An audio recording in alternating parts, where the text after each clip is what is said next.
বিসমিল্লাহির রহমানির রহিম। প্রিয় শিক্ষার্থীবৃন্দ, আশা করি তোমরা সবাই ভালো আছো।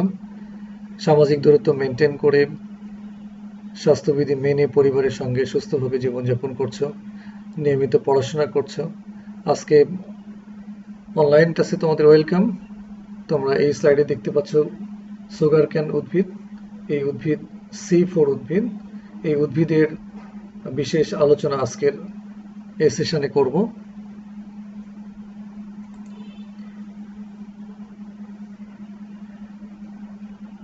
আমি তোমাদের সঙ্গে আছি ডক্টর শাহ মোহাম্মদ মাহবুব আলম, সহকারী অধ্যাপক, উদ্ভিদ বিজ্ঞান বিভাগ, শান্তা সরকারি কলেজ, বগুড়া। হ্যাঁ, ঈদের আগে যে আমি ফটোসিনথেসিস নিয়ে আলোচনা করেছিলাম, অর্থাৎ সালোক সংশ্লেষণ, সেই নবম অধ্যায়ের পরবর্তী যে ক্লাসটি আজকে নিব সেটি হচ্ছে C4 উদ্ভিদ সম্পর্কে। সেই উদ্ভিদের ফটোসিনথেসিস কিভাবে হয়, অর্থাৎ আলোক নিরপেক্ষ দশায় কিভাবে C4 উদ্ভিদ ফটোসিনথেসিস করে তা আমরা জানব। আজকের শিক্ষণফল, হ্যাস ও স্ল্যাগ চক্র কি তা বলতে পারবে। ডাইকার্বক্সিলিক অ্যাসিড চক্রে কিভাবে শর্করা উৎপাদন হয় তা ব্যাখ্যা করতে পারবে। C4 উদ্ভিদের বৈশিষ্ট্য সম্পর্কে জানতে পারবে। হ্যাস ও স্ল্যাগ চক্র, C4 চক্র। সালোক সংশ্লেষণের যে গতিপথে পাতার স্টোমাটার মধ্য দিয়ে কার্বন ডাই অক্সাইড প্রবেশ করে ফসফোএনল পাইরুভিক অ্যাসিডের সাথে বিক্রিয়া করে প্রথম স্থায়ী রাসায়নিক পদার্থ 4 কার্বন বিশিষ্ট অক্সালো অ্যাসিটিক অ্যাসিড, সংক্ষিপ্তভাবে OAA তৈরি হয়, তাকে হ্যাস ও স্ল্যাগ চক্র বা C4 চক্র বলে। অর্থাৎ আলোক নিরপেক্ষ দশায় সালোক সংশ্লেষণের এই বিশেষ গতিপথে কার্বন ডাই অক্সাইড পাতার স্টোমাটার মধ্যে প্রবেশ করে ফসফোএনল পাইরুভিক অ্যাসিড সঙ্গে বিক্রিয়া করে প্রথম স্থায়ী রাসায়নিক যৌগ তৈরি করে 4 কার্বন বিশিষ্ট। ফলে এই উদ্ভিদগুলোকে আমরা C4 উদ্ভিদ বলবো, এবং 4 কার্বন বিশিষ্ট অক্সালো অ্যাসিটিক অ্যাসিড প্রথম স্থায়ী রাসায়নিক যৌগ। বিজ্ঞানী হুগো কটসক, হার্ট এবং জর্জ বার 1965 সালে লক্ষ্য করেন যে আখ গাছের পাতায় কার্বন ডাই অক্সাইড বিজারণের সময় 3-ফসফোগ্লিসারিক অ্যাসিডের পরিবর্তে প্রথম স্থায়ী পদার্থ হিসেবে 4 কার্বন বিশিষ্ট অক্সালো অ্যাসিটিক অ্যাসিড উৎপন্ন হয়। অর্থাৎ একটা বিশেষ ধরনের পরিবর্তন তারা লক্ষ্য করলেন যে C3 উদ্ভিদের থেকে আলাদা একটা প্রথম স্থায়ী পদার্থ তৈরি হয় এখানে, সেটি হচ্ছে 4 কার্বন বিশিষ্ট অক্সালো অ্যাসিটিক অ্যাসিড। পরের বছর 1966 সালে এমডি হ্যাস ও সিআর স্ল্যাগ নামক দুজন অস্ট্রেলীয় বিজ্ঞানী তাদের গবেষণায় নিশ্চিত হন যে আখ ও ভুট্টা সহ কতিপয় গ্রীষ্মমণ্ডলীয় ঘাস একটি বিকল্প পথ অনুসরণ করে খাদ্য প্রস্তুত করে। এই গতিপথে কার্বন ডাই অক্সাইডের প্রথম গ্রাহক ফসফোএনল পাইরুভিক অ্যাসিড এবং প্রথম উৎপন্ন দ্রব্য 4 কার্বন বিশিষ্ট অক্সালো অ্যাসিটিক অ্যাসিড। তোমরা বুঝতে পারছ যে এই একটা বিশেষ কার্বন বিজারণের পথ যেটি C4 উদ্ভিদে লক্ষ্য করা গেছে, এবং সায়েন্টিস্ট হ্যাস এবং স্ল্যাগ তারা এটি লক্ষ্য করেছে। হ্যাঁ, তোমরা ঠিকই বলেছো, এই দুজন অস্ট্রেলীয় বিজ্ঞানী 1966 সালে এটি লক্ষ্য করেন এবং বিকল্প পথটা বর্ণনা করেন। এখন বিকল্প পথটা বিস্তারিত আমরা নিচের দিকে দেখব কিভাবে হয়। দেখো যে সকল উদ্ভিদে C4 চক্র সংঘটিত হয় তাদেরকে C4 উদ্ভিদ বলে। এটি কিন্তু সংক্ষিপ্ত কথা। বর্তমানে আবৃতবীজী উদ্ভিদের 19টি গোত্রের 1500টিরও বেশি উদ্ভিদে এই চক্রের উপস্থিতি লক্ষ্য করা যায়। গ্র্যামিনি, সাইপিরেসি গোত্রের কতিপয় উদ্ভিদে এই চক্র দেখা যায়। বর্তমানে Saccharum officinarum, Zea mays, Cyperus rotundus, Panicum maximum, Amaranthus species, Chloris gayana, Euphorbia species, Triticum aestivum বা ট্রিটিকাম স্পিসিস প্রভৃতি উদ্ভিদে C4 পরিলক্ষিত হয়। তোমরা দেখতে পাচ্ছ যে স্যাকারাম অফিসিনারাম, প্রথম স্লাইডে যে ছবিটি দেখেছিলাম ইক্ষু বা আখের, তার বৈজ্ঞানিক নাম হচ্ছে স্যাকারাম অফিসিনারাম। জিয়া মেজ হচ্ছে ভুট্টা, যে ভুট্টা গাছটি তোমরা সবাই চেনো। সাইপিরাস রোটান্ডাস এটি কিন্তু মুথা ঘাস। তাছাড়া আরো কিছু উদ্ভিদ আছে, তার মধ্যে কমন হচ্ছে ট্রিটিকাম স্পিসিস জাতীয়, অর্থাৎ ট্রিটিকাম অ্যাস্টিভাম গম, এই উদ্ভিদে C4 পরিলক্ষিত হয়। তাহলে C4 চক্র সংগঠিত হয় যে সমস্ত উদ্ভিদের, তাদেরকে আমরা C4 উদ্ভিদ বলতেছি। আসলে এই জায়গাতে আমাদের খেয়াল করতে হবে যে C4 চক্র বলতেই আমাদের হ্যাশ এবং স্ল্যাক সাইকেল মনে করতে হবে।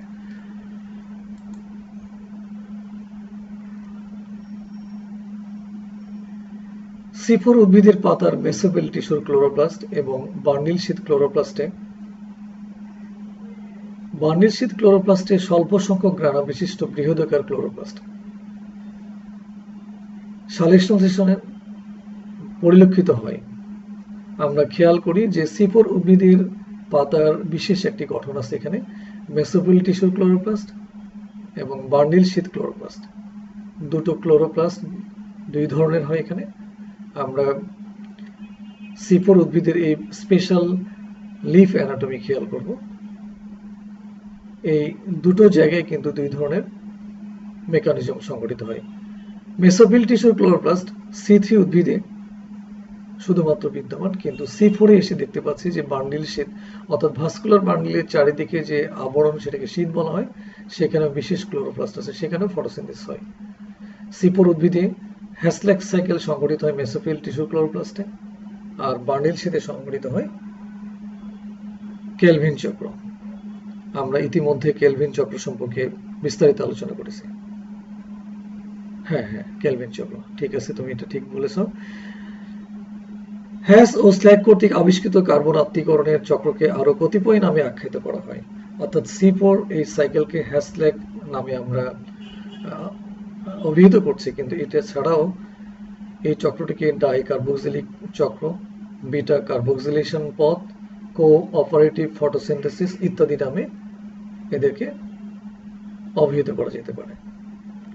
এখন আমি হ্যাশ এবং স্ল্যাক কর্তৃক আবিষ্কৃত কার্বন আত্মীকরণের ধাপগুলো নিম্নে ধাপে ধাপে বর্ণনা করছি, তোমরা খুব মনোযোগ সহকারে খেয়াল করবে।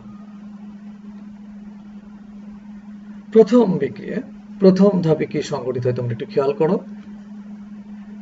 প্রথম ধাপে ফসফোএনল পাইরুভিক কার্বক্সিলেজ, দেখতে পাচ্ছ কার্বক্সিলেজ এনজাইম এখানে। এই এনজাইম তার ক্রিয়াশীলতার মাধ্যম দিয়ে কার্বন ডাইঅক্সাইড, তোমরা দেখতে পাচ্ছ কার্বন ডাইঅক্সাইডের প্রথম গ্রাহক ফসফোএনল পাইরুভিক অ্যাসিড, এই যৌগটি হচ্ছে COOH COP CH2। এই ফসফোএনল পাইরুভিক অ্যাসিড কার্বন ডাইঅক্সাইডের প্রথম গ্রাহক, এনজাইম ফসফোএনল পাইরুভিক কার্বক্সিলেজ। এই বিক্রিয়ার মাধ্যম দিয়ে প্রথম স্থায়ী রাসায়নিক যৌগ, ডান দিকে তোমরা দেখতে পাচ্ছ অক্সালো অ্যাসিটিক অ্যাসিড 4 কার্বন বিশিষ্ট COOH, এটি কিটোন গ্রুপ, 3 নম্বর কার্বনে CH2 COOH। আর প্রোডাক্ট হিসেবে এখানে কিন্তু ফসফরিক অ্যাসিড আমরা দেখতে পাচ্ছি। তোমরা জানো যে ফসফোএনল পাইরুভিক অ্যাসিডের 2 নম্বর কার্বনে এই ফসফেটটি হচ্ছে ফসফোনিক অ্যাসিড। এটি পানির কাছ থেকে একটি হাইড্রোজেন এবং একটি অক্সিজেন গ্রহণ করে ফসফরিক অ্যাসিডে পরিণত হয়। আর আমরা যদি রিঅ্যাকশনটাকে কমপ্লিট করতে চাই, এই কার্বন ডাইঅক্সাইডটা COO এখানে আর একটি হাইড্রোজেন পানির কাছ থেকে এসে অ্যাসিড গ্রুপ তৈরি করলো। তাহলে আমরা দেখি যে বাম দিকের সঙ্গে ডান দিকে যদি ব্যালেন্স করতে চাই, তাহলে ফসফোএনল পাইরুভিক অ্যাসিডের 1 নম্বর কার্বনে যা আছে অক্সালো অ্যাসিটিক অ্যাসিডের 1 নম্বর কার্বনে COOH সেম। 2 নম্বরে আমরা দেখতে পাচ্ছি ফসফোএনল পাইরুভিক অ্যাসিড বাম দিকে COP, আমরা পিটাকে এখানে ফসফরিক অ্যাসিড হিসেবে বের করে নিয়ে এসেছি, এখানে CO অর্থাৎ কিটোন মূলক। 3 নম্বর কার্বন CH2 যা আছে তাই এখানে ডান দিকেও তাই CH2, কিন্তু 4 নম্বর কার্বনে এখানে অক্সালো অ্যাসিটিক অ্যাসিড, এটা তৈরি হয়েছে কার্বন ডাইঅক্সাইড এর COO আর পানির কাছ থেকে একটি হাইড্রোজেন নিয়ে COOH। আর পানির একটি হাইড্রোজেন ফসফোনিক অ্যাসিডের সঙ্গে যুক্ত হয়েছে এবং একটি অক্সিজেন যুক্ত হয়ে ফসফরিক অ্যাসিড তৈরি হয়েছে।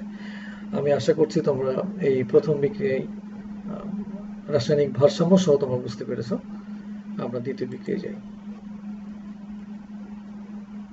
হ্যাঁ, তোমরা দেখো দ্বিতীয় ধাপে ম্যালিক ডিহাইড্রোজেনেজ এনজাইম, আমি সংক্ষিপ্তভাবে এখানে ডিহাইড্রোজেনেজ লিখেছি, কিন্তু এনজাইমটির নাম হচ্ছে ম্যালিক ডিহাইড্রোজেনেজ, এখানে বিক্রিয়া অংশগ্রহণ করে। এবং সাথে সাথে NADPH2 এই বিক্রিয়ার সঙ্গে উপস্থিত থাকে। তোমরা জানো NADPH2 হচ্ছে একটি coenzyme, nicotinamide adenine dinucleotide hydrogen phosphate. এই কোএনজাইমটা যুক্ত হয় অক্সালো অ্যাসিটিক অ্যাসিডের সঙ্গে, যেটি আমরা প্রথম বিক্রিয়ায় পেয়েছি, প্রথম স্থায়ী রাসায়নিক যৌগ। এই অক্সালো অ্যাসিটিক অ্যাসিডের সঙ্গে NADPH2 বিক্রিয়া করে ডিহাইড্রোজেনেস এনজাইম। এটি কিন্তু রিভার্সিবল বিক্রিয়া। ডান দিকে যেটি তৈরি হয়েছে সেটি হচ্ছে ম্যালিক অ্যাসিড। তোমরা খেয়াল করো, শুধুমাত্র বাম দিকের অক্সালো অ্যাসিটিক অ্যাসিডের সঙ্গে NADPH2 থেকে দুটো হাইড্রোজেন, অর্থাৎ এখানে ম্যালিক অ্যাসিডের 2 নম্বর কার্বনে বাম দিকে একটা হাইড্রোজেন এবং অক্সিজেনের পরে ডান দিকে একটা হাইড্রোজেন, দুটো হাইড্রোজেন যুক্ত হয়েছে এবং CH2COOH। এটি হচ্ছে ম্যালিক অ্যাসিডের সংকেত এবং প্রোডাক্ট হিসেবে NADP+। অর্থাৎ এখানে বিজারিত ছিল হাইড্রোজেন, যখন ছিল হাইড্রোজেন দুটো ত্যাগ করে NADP জারিত হয়ে গেল। আশা করি সবাই তোমরা বুঝতে পেরেছো যে 2 নম্বর বিক্রিয়াটা কি। হ্যাঁ, এইটা, অর্থাৎ অক্সালো অ্যাসিটিক অ্যাসিডের সঙ্গে NADPH2 বিক্রিয়া করে ম্যালিক অ্যাসিড তৈরি করবে এবং NADP+ তৈরি করবে। এখন আমরা 3 নম্বর ধাপে চলে যাই।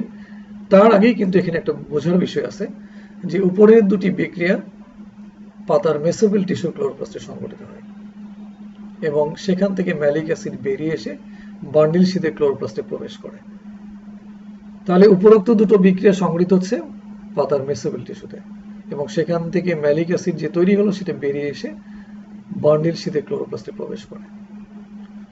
তৃতীয় ধাপটি বান্ডিল শীট ক্লোরোপ্লাস্টে সংঘটিত হয় এবং এইখানে বলা হচ্ছে যে ডিকার্বক্সিলেজ এনজাইমের কার্যকারিতায় ম্যালিক অ্যাসিড ও NADP+ বিক্রিয়া অংশগ্রহণ করে এবং এনজাইম কিন্তু ম্যালিক এনজাইম প্রোডাক্ট হিসেবে তৈরি করে পাইরুভিক অ্যাসিড, কার্বন ডাইঅক্সাইড এবং NADPH2। আমরা দেখি বিক্রিয়াটা কেমন।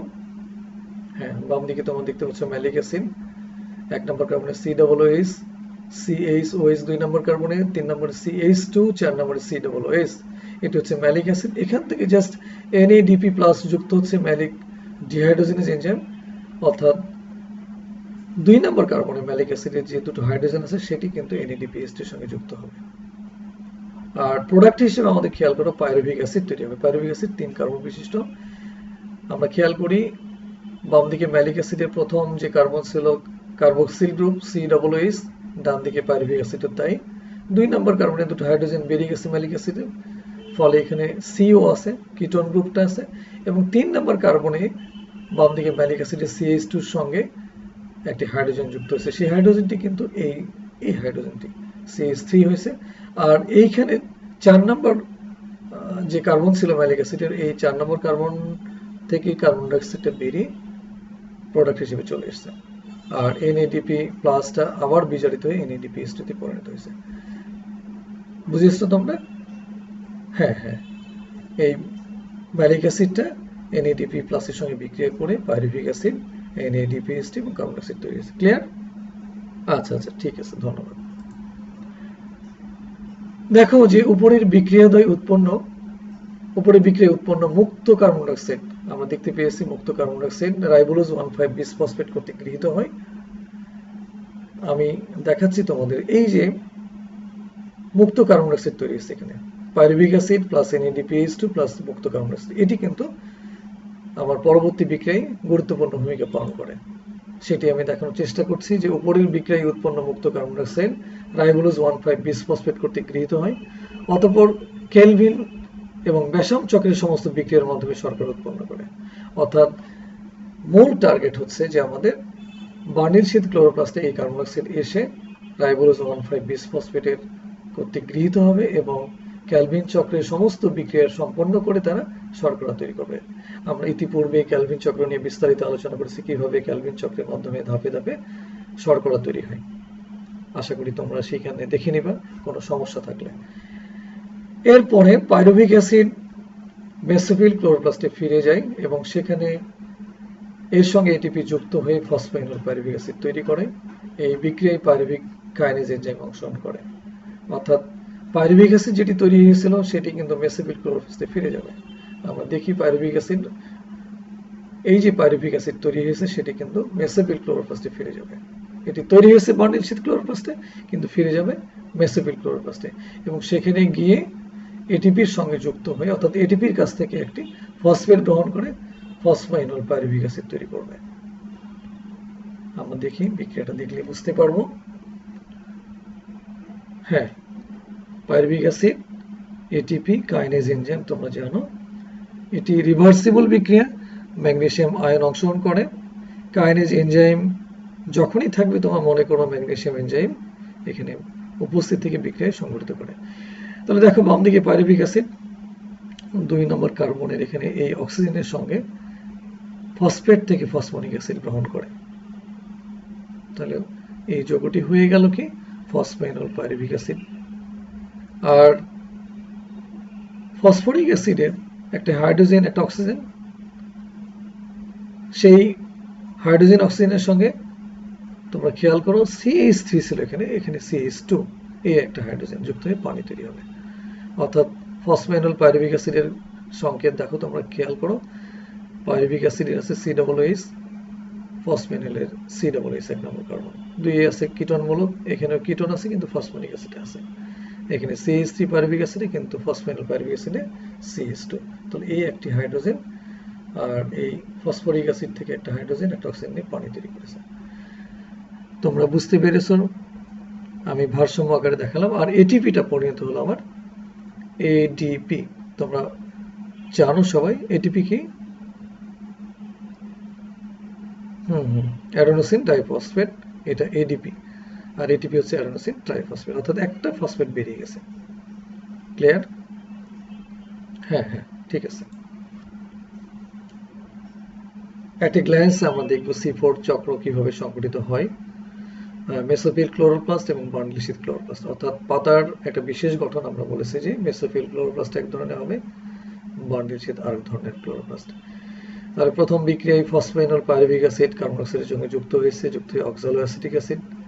এই অক্সালো অ্যাসিটিক অ্যাসিডের পরে তৈরি হয়ে ম্যালিক অ্যাসিড।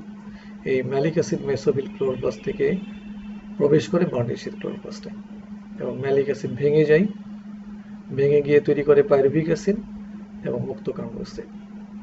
এই পাইরুভিক অ্যাসিডটা আবার ফিরে যায় মেসোফিল ক্লোরোপ্লাস্টে, গিয়ে সে এটিপির সঙ্গে যুক্ত হয়ে একটা ফসফেট গ্রহণ করে, অর্থাৎ ফসফনিক অ্যাসিড গ্রহণ করে ফসফেনল পাইরুভিক অ্যাসিড তৈরি করে। তাহলে আমরা ফসফেনল পাইরুভিক অ্যাসিড যেটি পাচ্ছি সেটি কিন্তু কার্বন অক্সাইড গ্রাহক, আবার পুনরায় পাইরুভিক অ্যাসিডটা কিন্তু ফিরে আসতেছে মেসোফিল ক্লোরোপ্লাস্টে। এইভাবে সাইক্লিক অর্ডারে কিন্তু ঘটতে থাকে। তো মুক্ত যে কার্বন অ্যাসিড তৈরি হলো সেটি কিন্তু বান্ডিল শীট ক্লোরোপ্লাস্টে এসে কেলভিন সাইকেলে প্রবেশ করবে, অর্থাৎ তোমরা জানো যে কেলভিন সাইকেলের কার্বন অ্যাসিড গ্রাহক হচ্ছে রাইবোলোজ 1,5-বিসফসফেট, সেটি কার্বন অ্যাসিড গ্রহণ করবে, গ্রহণ করে কেলভিন সাইকেলের প্রথম স্থায়ী রাসায়নিক যৌগ তোমাদের মনে আছে কিনা? হ্যাঁ হ্যাঁ 3PGA 3-ফসফোগ্লিসারিক অ্যাসিড তৈরি করবে, তারপরে ধারাবাহিক বিক্রিয়ার মাধ্যম দিয়ে কার্বোহাইড্রেট তৈরি করবে। এটি হচ্ছে অ্যাট এ গ্ল্যান্স।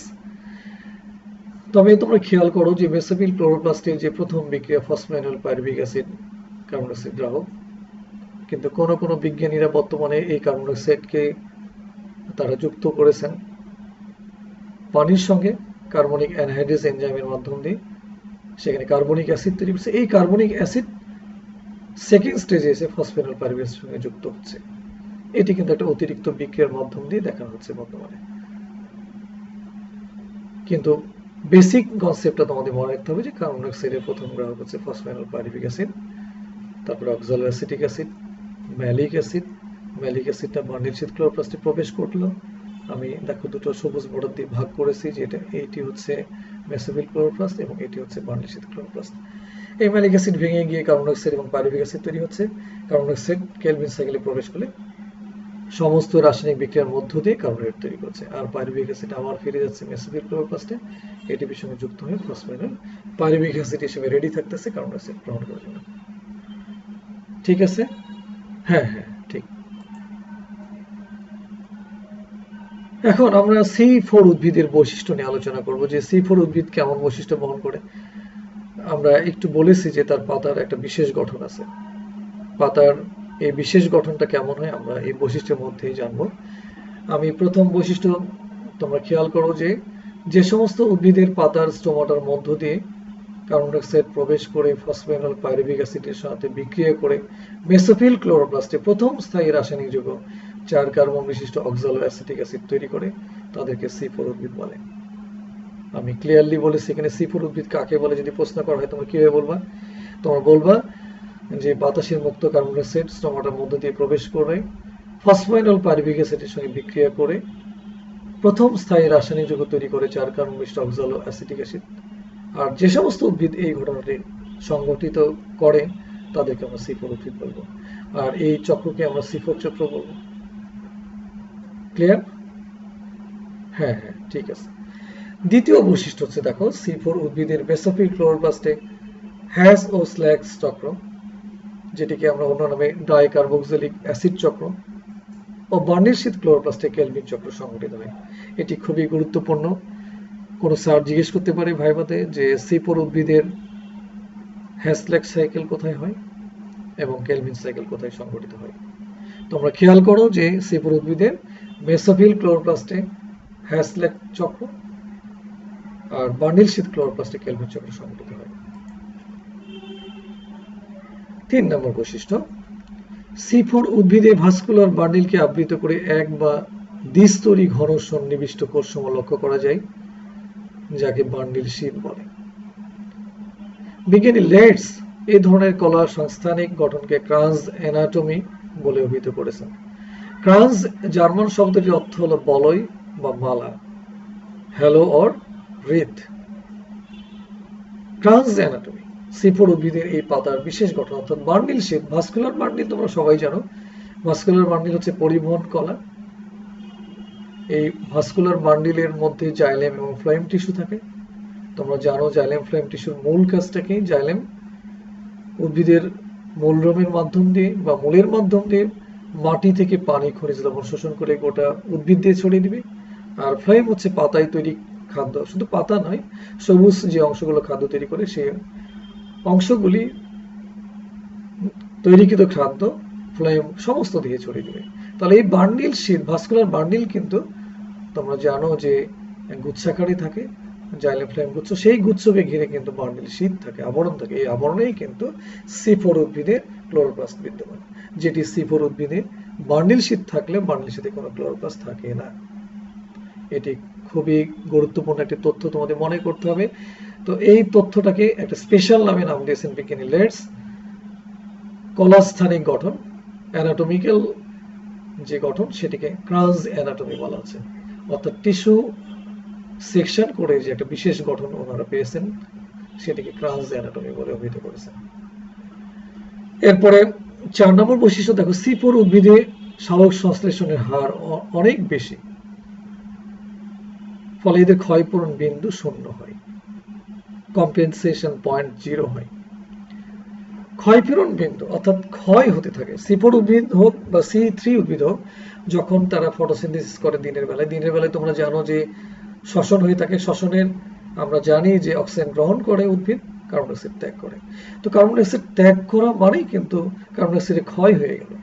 সেই ক্ষয়টা কিন্তু C4 উদ্ভিদে খুব কম হয়, 0 বলা যেতে পারে। বলা হচ্ছে ক্ষয়পূরণ বিন্দুটা 0 হয়। কিন্তু C3 উদ্ভিদে কিন্তু এই ক্ষয়পূরণ বিন্দুটা একটা নির্দিষ্ট পরিমাণে হয়, অর্থাৎ কার্বন ডাই অক্সাইড লস করলে উদ্ভিদের প্রোডাক্টটাও কমে যায়। আমরা এটি খেয়াল করব। নেক্সট হচ্ছে 5 ক্যারেক্টার। 5 নম্বর ক্যারেক্টার কি দেখা যাক।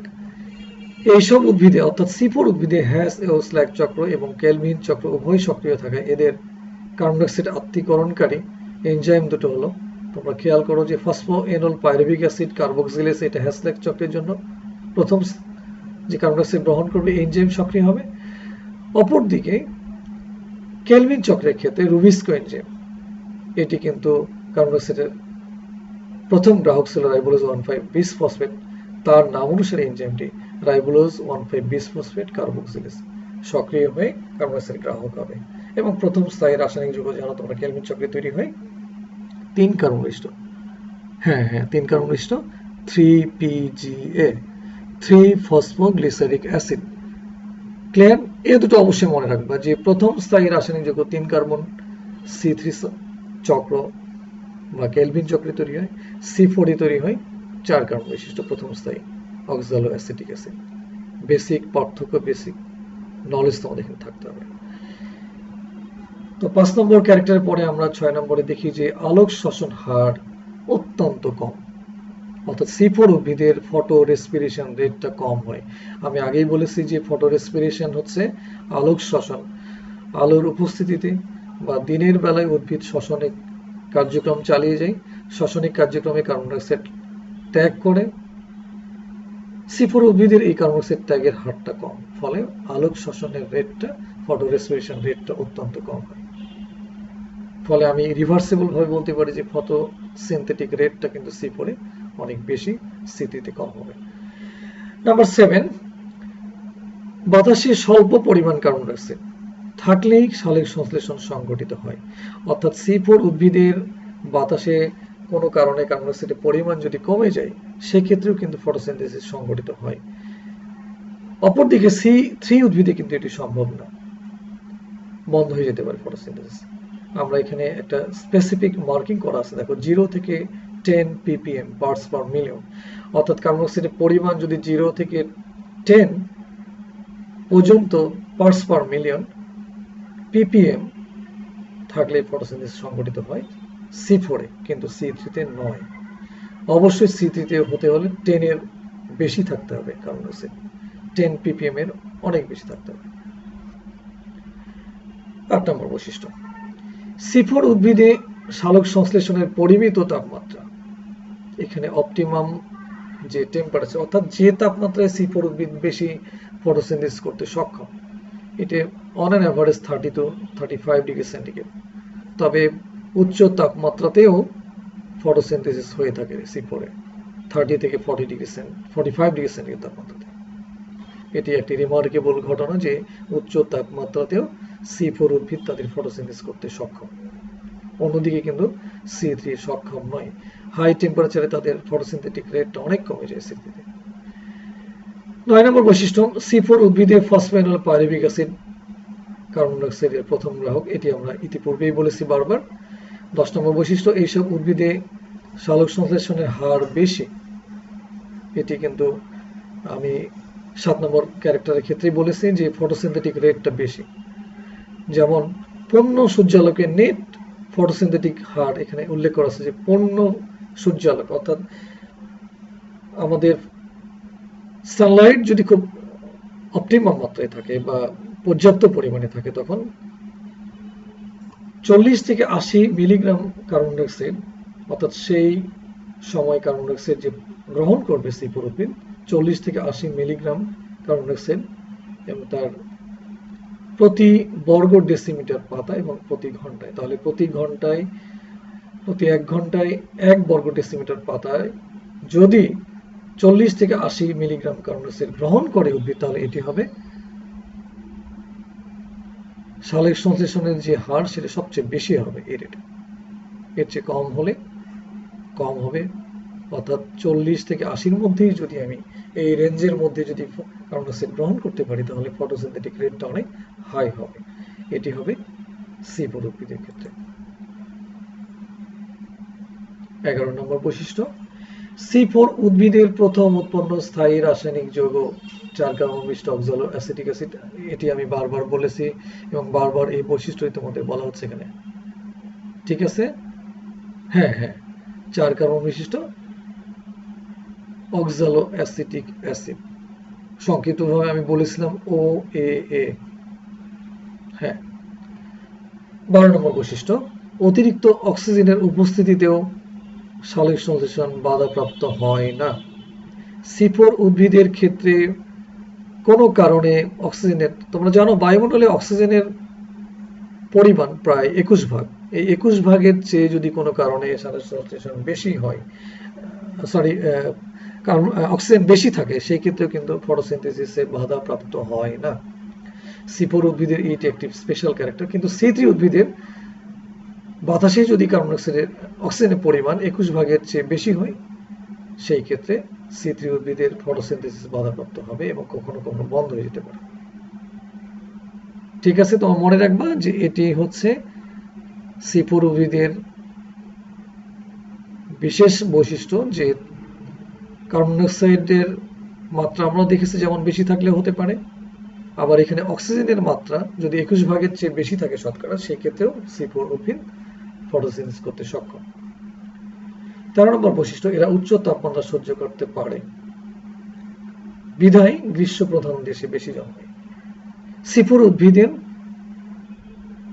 তাপমাত্রা যে সহ্য করার ক্ষমতা, অর্থাৎ টেম্পারেচার, তারা বেশি তাপমাত্রাতে কিন্তু সহনীয় হতে পারে, অর্থাৎ অ্যাডাপ্টেশন করতে পারে বেশি তাপমাত্রায়। তাদের সমস্ত ফিজিওলজিক্যাল অ্যাক্টিভিটিস তারা সংগঠিত করতে পারে হাই টেম্পারেচারে। সো এটি একটা কিন্তু স্পেশাল ক্যারেক্টার। আরেকটি হচ্ছে C4 উদ্ভিদের পত্ররন্ধ্র, অর্থাৎ মরুভূমিতে কিছু C4 উদ্ভিদ দেখা যায়, সেখানে পত্ররন্ধ্র আংশিকভাবে বন্ধ থাকলেও C4 উদ্ভিদের গতিপথ চলতে পারে।